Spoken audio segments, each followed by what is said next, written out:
Demoiselle Interview.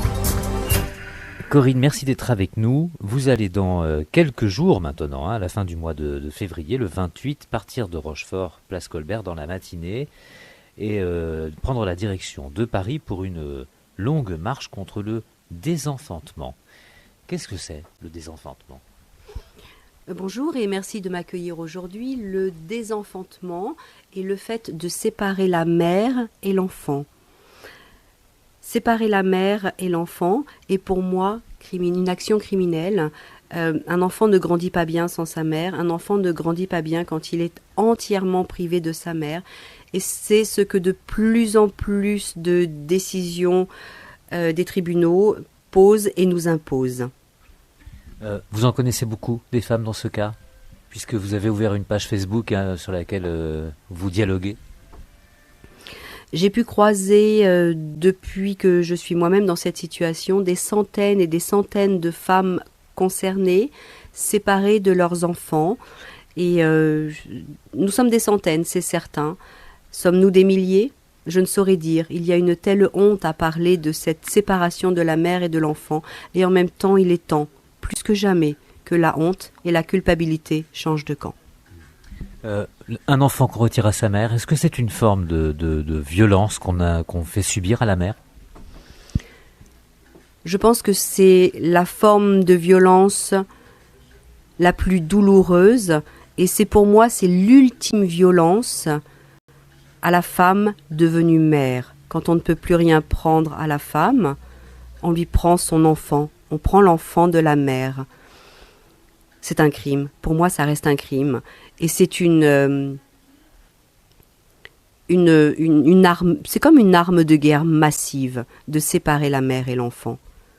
Ce sont des souffrances infinies et bien connues de leurs auteurs. Comment va se dérouler cette marche qui va donc vous amener jusqu'à Paris ? On va peut-être expliquer d'ailleurs quel est votre but à Paris. Vous allez être accueilli chez des gens, vous allez rencontrer des gens au fur et à mesure de votre marche ? Chaque étape est prévue, nous sommes dans la phase finale, il nous manque encore 2 ou 3 hébergements. Nous allons dans toutes les grandes villes au-devant des tribunaux.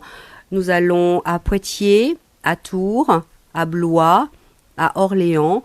Nous serons devant les tribunaux, nous traversons nombre de petites villes. Les étapes seront publiées bientôt sur la page Facebook Maman est debout. Dans les petites villes, nous allons au-devant des mairies, nous allons au-devant des associations présentes. Et à Paris, nous souhaitons être reçus par le ministère de la Justice le jeudi 28 mars.